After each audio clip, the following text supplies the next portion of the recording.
بسم اللہ الرحمن الرحیم۔ رسول اللہ صلی اللہ علیہ وسلم کے مکہ میں دو بڑے دشمن تھے جنہوں نے آپ کو بہت تکلیفیں اور اذیت دی، ابو جہل اور ابو لہب۔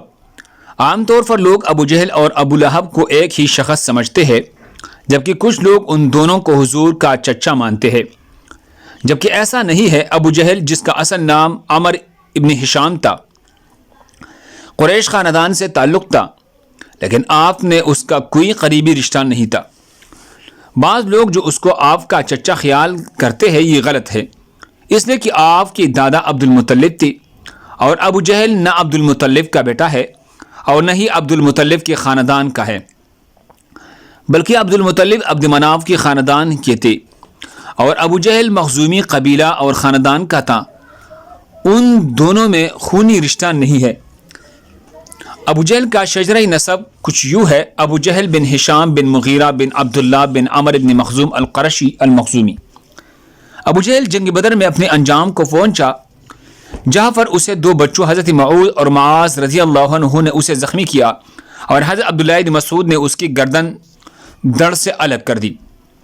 تاریخ میں اکثر ابو جہل کو اسلام کا سب سے بڑا دشمن قرار دیا جاتا ہے، جبکہ باریک بینی سے جانچا جائے تو ابو لہب اسلام اور محمد کا سب سے بڑا دشمن تھا۔ ابو لہب کا اصل نام عبد العزیٰ بن عبد المطلب تھا۔ اس کی اصل کنیت ابو عتبہ تھی، لیکن اس کے والد حضرت عبد المطلب اس کے چہرے کی سرخی کی وجہ سے ابو لہب پکارتے تھے۔ ابو لہب حضور اکرم صلی اللہ علیہ وسلم کا حقیقی چچا تھا۔ جب ابو لہب کو کسی نے بتایا کہ آپ کے چھوٹے بھائی عبداللہ کے گھر بیٹا فدا ہوا ہے، تو ابو لہب بہت خوش ہوا۔ اس نے ایک لونڈی صوبیہ کو آزاد کر دیا۔ ابو لہب اسلام کے بڑے دشمنوں میں سے ایک تھا۔ جب حضور اکرم صلی اللہ علیہ وسلم نے اعلان نبوت کیا تو ابو لہب نے سخت مخالفت کی، آپ کے شان میں گستاخی پر اتر آیا۔ جب خدا کے طرف سے رشتہ داروں کو دین کی دعوت کا حکم ہوا تو آپ نے کوہ صفا پر چڑھ کر قریش والوں کو پکارا۔ جب سارے اکٹھی ہوئی تو آپ نے فرمایا، اگر میں آپ کو کہوں کہ اس پہاڑی کے پیچھے سے ایک لشکر تم پر حملہ کرنے والا ہے، کیا تم میرے بات کا یقین کر لو گے؟ سب نے آپ کے حکم پر لبیک کہا کہ آپ نے ہمیشہ ہی سچ بولا ہے۔ اس کے بعد آپ صلی اللہ علیہ وسلم نے فرمایا کہ میں خدا کی حکم سے تم کو ایک سخت عذاب سے آگاہ کرنے کے لیے آیا ہوں، جو دشمنوں کے حملے سے بھی زیادہ خطرناک ہے۔ جب آپ صلی اللہ علیہ وسلم نے یہ الفاظ فرمائی تو ابو لہب نے آپ صلی اللہ علیہ وسلم کی مخالفت کرتے ہوئے کہا، غارت ہو تم پر، نعوذ باللہ، تو نے ہم کو اس لیے بلایا ہے؟ اس پر سورہ لہب نازل ہوئی۔ جب رسول اکرم صلی اللہ علیہ وسلم پیغام خدا دیتے تو ابو لہب آپ کو بڑا بلا کہنے لگ جاتے کہ یہ جھوٹا ہے جو اپنے آباء و اجداد کے دین کو چھوڑ کر اپنا جھوٹا دین پھیلا رہا ہے۔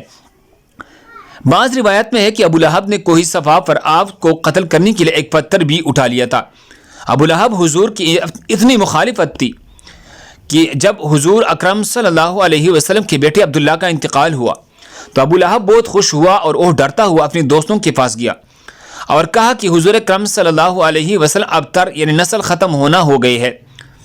ایام حج میں بھی ابو لہب آپ صلی اللہ علیہ وسلم کے پیچھے لگا رہتا تھا، یہاں تک کہ وہ آپ صلی اللہ علیہ وسلم کو پتھر مارتا تھا، جس سے آپ صلی اللہ علیہ وسلم کی ایڑیاں خون سے تر ہو جاتی تھی۔ قرآن پاک میں بدبخت ابو لہب کی موت کے بارے سخت الفاظ بیان کی گئی ہے، جو کہ ہر بہر پوری ہوئی۔ وہ بہت ذلت کی موت مرا۔ ابو لہب بہت مالدار تھا۔ جب اس کی خدا کے عذاب سے ڈرایا جاتا تھا تو کہتا، اگر حضور کی بات سچ ہے تو آخرت کے دن مال اور اولاد کا نذرانہ دے کر عذاب سے چھوٹ جاؤں گا۔ ابن اسحاق سے مروی ہے، جب ابو لہب کی بیوی ام جمیل کو پتہ چلا کہ میرے خاندان کے بارے میں صورت نازل ہوئی ہے تو وہ ایک پتھر لے کر آپ کو مارنے کے لیے مسجد حرام میں پہنچ گئی۔ مسجد حرام میں حضرت محمد صلی اللہ علیہ وسلم اپنے پیارے ساتھی حضرت ابوبکر رضی اللہ عنہ کے ساتھ آرام فرما رہے تھے تو اللہ تبارک و تعالی نے ام جمیل کی نظروں پر ایسا پردہ ڈالا کہ اس کو صرف حضرت ابوبکر ہی نظر آئی۔ اس نے پوچھا، مجھے معلوم ہے کہ حضرت محمد صلی اللہ علیہ وسلم میرے مذمت و رجوع کرتے ہیں۔ خدا کی قسم، اگر حضرت محمد صلی اللہ علیہ وسلم میرے سامنے ہوتے تو میں اس کو پتھر مارتی۔ وہ دشمن اور مخالفت کی وجہ سے حضرت محمد صلی اللہ علیہ وسلم کو مزمم کہتے تھے۔ یہ کہہ کر واپس چلے گئے۔ قریش والے جب مزمم کہتے تو آپ فرماتے، اے لوگو، اللہ تعالیٰ نے کس طرح ان کو صبر و شکم مجھ سے پھیر دیا۔ او مزمم کو برا بلا کہتے ہیں، میں تو محمد صلی اللہ علیہ وسلم خدا کا آخری رسول ہوں۔ ابو لہب قریش کا مالدار آدمی تھا، اس کا سودخوری کا کاروبار بہت وسیع تھا۔ وہ لوگوں کو سود پر چیزیں دے کر خود منافع حاصل کرتا تھا، یہاں تک کہ اس نے خانہ کعبہ سے سونے کا ہرن چوری کر کے بیچ دیا تھا۔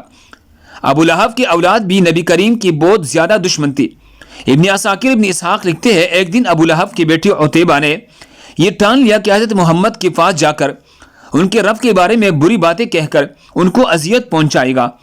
عتیبہ بدبخت نبی کریم صلی اللہ علیہ وسلم کے پاس آیا اور بہت سخت کلامی کی، اور سب بڑا جرم یہ کیا کہ ہچڑا انور کی طرف تھوکا، کہ چہرہ انور کی طرف انہوں نے تھوکا، مگر وہ نافاق تھوک وجہ اطہار پہ گرنے کے بجائے دور جا گرا۔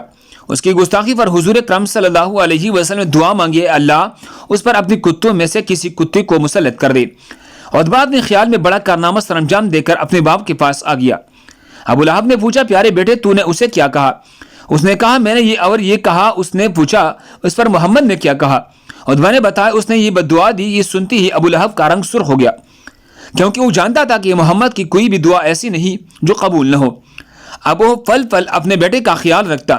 ابو لہب ایک دفعہ ایک قافلے کے ساتھ شام روانہ ہوا، اور راستے میں ایک جنگل میں گر جاگر میں انہیں پڑاؤ کرنا پڑا۔ جنگل میں خوفناک جانوروں کا خطرہ تھا، تو ابو لہب کو بار بار حضرت محمد کی بددعا یاد آ رہی تھی۔ ابو لہب نے قافلے والوں سے کہا، چونکہ تم لوگوں پر میرے بہت احسانات ہیں تو میں تم سے ان کا بدلہ یہی چاہتا ہوں کہ آج رات میرے بیٹے عتیبہ کی حفاظت کی جائے، پر تم سارا سامان اس گرجاگر کے صحن میں جمع کر دو، اس کے اوپر میرے بیٹے کا بستر لگا دو، پھر اس سامان کے ارد گرد تم سب سو جاؤ۔ حبار کہتے ہیں، ہم نے ایسا ہی کیا۔ رات جب سو گئی تو جنگل سے شیر آیا، ہم سب کے چہروں کو اس نے سونگا، مگر کسی کو کچھ نہ کہا۔ پھر سامان کی بلند ڈیر پر چڑھ گیا، عتیبہ کے چہرے کو سونگا اور اسے چیڑ پاڑ دیا۔ ابو لہب کا برا حال تھا اور وہ کہیں جا رہا تھا۔ میں جانتا تھا میرا بیٹا محمد کی بددعا سے کبھی نہیں بچ سکے گا۔ ناظرین گرامی، ابو لہب ایسے بیٹے عتیبہ اور اس کی بیوی کا انجام انتہائی دردناک اور عبرتناک ہوا، کیونکہ اللہ پاک نے سورہ لہب میں پہلے ہی ان کے لیے عذاب کا فیصلہ سنا دیا تھا۔ جنگ بدر کے 7 دن بعد ابو لہب چیچک کی بیماری میں مبتلا ہوا اور گل سڑ کر مر گیا۔ روایت ہے کہ اس کی ایک ریشے دار دانہ نکلا جو پٹا تو پھر اس نے مزید دانے نکل آئے۔ اب ان دونوں کی جب بدبو پھیلنے لگے، ان کی اولاد اور بیوی نے فیصلہ کیا کہ اپنے گھر سے کسی ویران کھنڈر میں منتقل کر دیتے ہیں تاکہ یہ بیماری کسی میں منتقل نہ ہو۔ اسی بیماری، بدبو اور اذیت میں 7 دن رہنے کے بعد ابو لہب جہنم واصل ہوا۔ اس کی لاش 3 دن تک پڑے رہے، کوئی اس کے قریب نہ پھٹکتا تھا۔ لوگوں کو ڈر تھا کہ جو قریب جائے گا اسے چوت کی وہی بیماری لگ جائے گی جس سے وہ مرا ہے۔ جب بدبو پھیل گئی تو لوگوں نے اس کی اہل و عیال کو آر دلائی۔ اس پر انہوں نے ان تانوں سے تنگ آ کر کچھ حبشیوں کو اجرت دے کر لاش اٹھوائی، جنہوں نے اسے لمبی لکڑیوں پر رکھ کر ایک گڑھے میں پھینک دیا۔